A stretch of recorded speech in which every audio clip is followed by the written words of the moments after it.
Happiness is when you carrying a whole world inside you.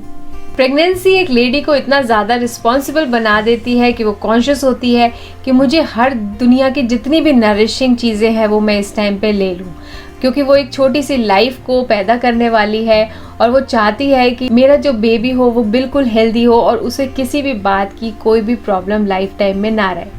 तो आज हम बात करेंगे प्रेगनेंसी डाइट के बारे में।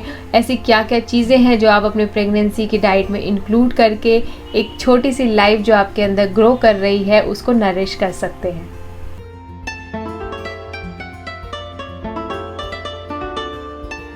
आपको अभी करंट डाइट में आपको 300 कैलोरी प्लस लेनी है और 15 ग्राम प्रोटीन प्लस लेना है। और इसमें आपको बहुत ज़्यादा ध्यान रखना है कि आपकी डाइट जो है वो माइक्रो न्यूट्रिएंट रिच हो। उसमें मैक्रोस तो हों भी, लेकिन माइक्रो की बहुत ज़्यादा इम्पॉर्टेंस हो जाती है इस टाइम पे। यहाँ पे बॉडी को बहुत ज़्यादा मिनरल्स, विटामिन की बहुत ज़्यादा ज़रूरत है, एंटीऑक्सीडेंट्स की काफ़ी ज़रूरत है, जो आपके बेबी की इम्यूनिटी को लाइफ टाइम बना के रखती है। क्योंकि प्रेगनेंसी में काफ़ी सारे चेंजेस हो रहे होते हैं बॉडी में, तो एक चेंज हो रहा होता है हमारे डाइजेस्टिव ट्रैक में भी। हमारे को बहुत ज़्यादा प्रॉब्लम होती है ब्लोटिंग की, एसिडिटी की, और हमसे एक बारी में काफ़ी सारा नहीं खाया जाता। कभी हम काफ़ी खा जाते हैं और कभी हम बहुत ही कम खाते हैं। तो जब आपको ऐसी प्रॉब्लम हो कि आपको बहुत कम खाया जा रहा है, तो आपने अपनी मील की फ्रीक्वेंसी को बढ़ा देना है। आपने बहुत सारी अच्छी बैलेंस डाइट जब लेनी है तो थोड़े थोड़े इंटरवल पे लेते रहनी है, ताकि आप अपने न्यूट्रिशनल रिक्वायरमेंट को पूरी कर सकें। जब आप उठते हैं, सुबह उठते हैं, तब कुछ इंक्लूड कर सकते हैं, देन ब्रेकफास्ट में कर सकते हैं, देन मिड ब्रेकफास्ट ले सकते हैं, लंच ले सकते हैं, पोस्ट लंच ले सकते हैं, इवनिंग, प्री डिनर, डिनर, ऐसे करके आप अपनी मील की फ्रीक्वेंसी को इंक्रीज कर सकते हैं। और अगर आपको मॉर्निंग सिकनेस होती है तो आप कोशिश करिए कि उठ के आप कुछ कार्बोहाइड्रेट रिच चीज़ें ले सकते हैं। इसमें आप खजूर इंक्लूड कर सकते हैं, आप कोई भी फ्रूट ले सकते हैं सुबह उठ के। कोकोनट वाटर अगर आप लेंगे तो आपको जो हार्ट बर्न की प्रॉब्लम है वो भी नहीं होगी। तो आपने मॉर्निंग की शुरुआत जो है वो बहुत ज़्यादा इंपॉर्टेंट होती है when we are pregnant.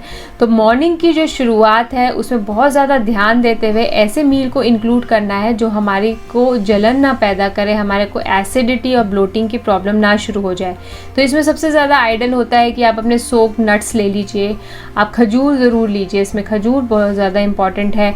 Resins आप ले सकते हैं, फ्रूट्स जो है वो बनाना, फ्रूट्स, ये सब चीज़ें आप मॉर्निंग से इसकी शुरुआत करिए और फिर जो भी आपका मन करता है आप ले सकते हैं। बिकॉज इस टाइम पे हमारे को क्रेविंग हो रही होती है, कभी कभी हमें सुबह उठते या रात को सोने से पहले कुछ अजीब अजीब चीज़ों का मन करता है। आप उस चीज़ को भी कंसिडर करिए, हमें उसको भी रिस्पेक्ट देना है कि जो इस टाइम पे हमारी क्रेविंग्स हो रही हैं उन्हें हमें रोकना नहीं है। लेकिन हम इतना सा अगर पॉइंट कंसिडर करें कि मैं अपनी क्रेविंग को सेटिस्फाई करने से पहले कुछ ये चीज़ें खा लूँ जो बहुत ज़्यादा इंपॉर्टेंट है मेरे पूरे दिन के लिए, तो वो आपको पॉइंट कंसिडर करना है। प्रेगनेंसी में जो दो वाइटल इंपॉर्टेंट मिनरल्स हैं, दैट इज कैल्शियम और आयरन, उनके सप्लीमेंट्स भी आपको दिए जाते हैं। आप वो सप्लीमेंट्स लीजिए, लेकिन ये भी कोशिश करिए कि आपकी डाइट जो है वो कैल्शियम और आयरन रिच हो। तो अगर आपने फोलेट रिच डाइट लेनी है, जो फूड जो है वो फोलिक एसिड में रिच हो, जिसमें ग्रीन वेजिटेबल्स आती हैं, हर तरह की दालें आती हैं, स्प्राउट्स आते हैं, तो आपने ये चीज़ें बहुत ज़्यादा इंक्लूड करनी है डाइट में। और कैल्शियम में आप अपने मिल्क कंटेंट को बढ़ा दीजिए, अपना दही का इंटेक अच्छा रखिए।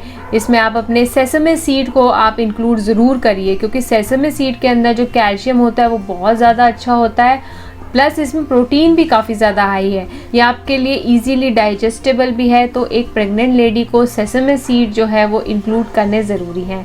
आप अगर विंटर में है तो आप सेसमे सीड ऐसे टॉस करके भी ले सकते हैं तवे पे, लेकिन अगर आप समर सीजन में हैं तो आप इसको सोक करके ही लीजिए। तो जो 4 बेसिक इंपॉर्टेंट चीज़ें हैं जो हमें ध्यान रखनी है वो ये कि हमारा पहला प्रोटीन कंटेंट अच्छा होना चाहिए, फिर हमारा कॉम्प्लेक्स कार्बोहाइड्रेट में खाना रिच होना चाहिए।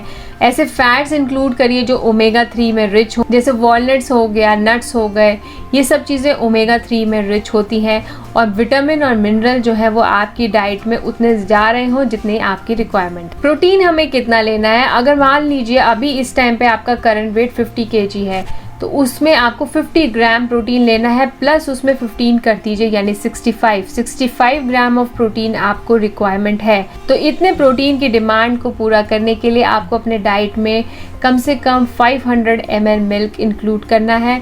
साथ में अगर आप लैक्टोज इंटॉलरेंट हैं तो आप इसमें सेसमे सीड का इंक्लूड करिए। आप इसमें मोरिंगा पाउडर जो होता है, मोरिंगा लीव का पाउडर होता है, which is very rich in calcium, very rich in phosphorus. ये बहुत ही अच्छा सुपर फूड है एक इंडिया का।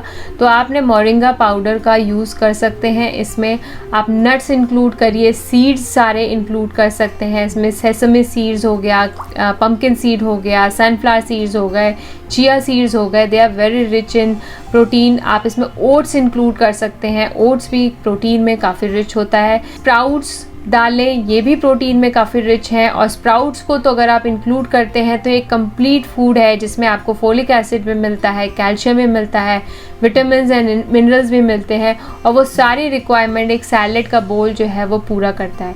लेकिन आपको इस बोल की क्वांटिटी बढ़ानी पड़ेगी, यानी आपको ब्रेकफास्ट में एक सैलेड बोल लेना है और आपको अपने डिनर में या मिड इवनिंग स्नैक्स में भी एक सैलेड बोल लेना है। और जब आयरन की बात करते हैं तो उसमें सबसे पहले हम अगर विंटर्स में हैं तो यहाँ पे आप बीटरूट का या ग्रीन वेजिटेबल्स जो हैं वो इस टाइम पे बहुत ज़्यादा अबंडेंस में आ रही हैं, तो ग्रीन वेजिटेबल्स जितना हो सके आप उसको कंज्यूम करिए। आपने दाल में अगर मान लीजिए आप दाल बना रहे हैं तो उसकी न्यूट्रिटिव क्वांटिटी बढ़ाइए, उसमें पालक ऐड कर दीजिए। तो एक दाल पालक का जो कॉम्बिनेशन है वो एक प्रोटीन और आयरन रिच आपकी एक डिश जो है वो तैयार हो गई।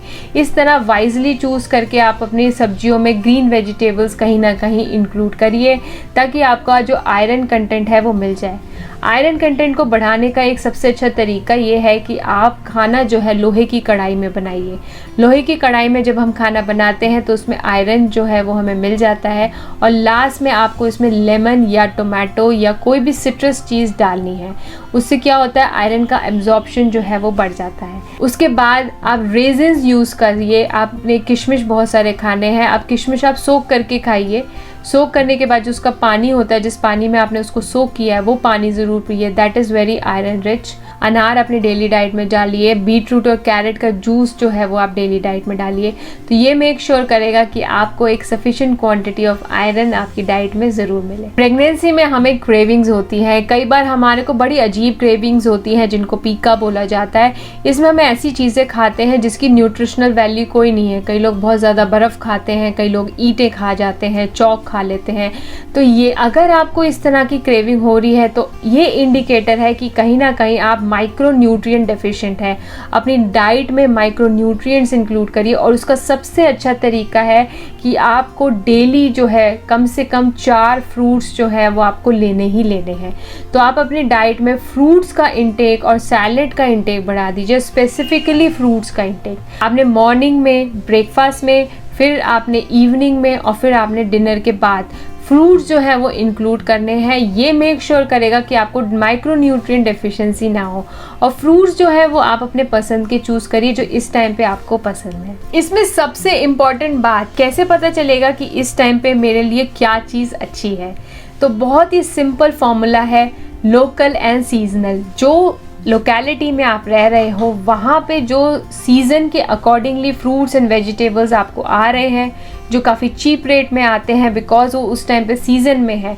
Don't go for any exotic vegetable और फ्रूट्स कि भाई मेरे को एवोकाडो जो मेरे रीजन में उग भी नहीं रहा है लेकिन मुझे खाना है बिकॉज मैंने नेट पे देखा था कि वो बहुत हेल्दी है। वो उसकी जो न्यूट्रिटिव क्वालिटी है वो इतना ट्रैवल करने के बाद जो है वो एक गुआवा से भी कम हो चुकी है जो हमें काफ़ी चीप रेट में मिल जाता है विंटर सीजन में। तो आपने देखना है कि प्रेगनेंसी में लोकल एंड सीजनल फूड का इंटेक आप करें। ये बेस्ट तरीका है ये देखने के लिए कि क्या मेरे लिए सही है। तो इस टाइम पे मार्केट में जो सबसे ज़्यादा मिल रहा हो और आपके लोकेलिटी में बहुत ही नियर बाय मिल रहा हो वो आप अपनी डाइट में कंसिडर करिए। जब आप प्रेगनेंसी में हैं तो ब्रीदिंग एक्सरसाइज आपके लिए बहुत इम्पॉर्टेंट है। यहाँ पे आप अनुलोम विलोम ज़रूर करिए। आपने ऐसे ब्रीदिंग एक्सरसाइज करनी है जो आपकी बॉडी में एक सफिशिएंट ऑक्सीजन की सप्लाई करे। जब हमारी डाइट आयरन रिच होगी और जब हम ब्रीदिंग एक्सरसाइजेस भी प्रॉपरली करेंगे तो हमें हीमोग्लोबिन की प्रॉब्लम नहीं आएगी।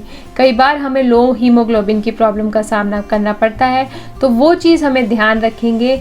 तो अगर उस चीज़ों को ध्यान रखते हुए आपने शुरू से ही ब्रीदिंग एक्सरसाइज प्राणायाम को इंक्लूड किया है तो आप देखेंगे कि इसका जो इफ़ेक्ट है वो काफ़ी ब्यूटीफुल होता है, क्योंकि इसके बाद जब आपका जब बेबी बॉर्न होगा तो उसकी इम्यूनिटी जो है वो काफ़ी स्ट्रांग होने वाली है।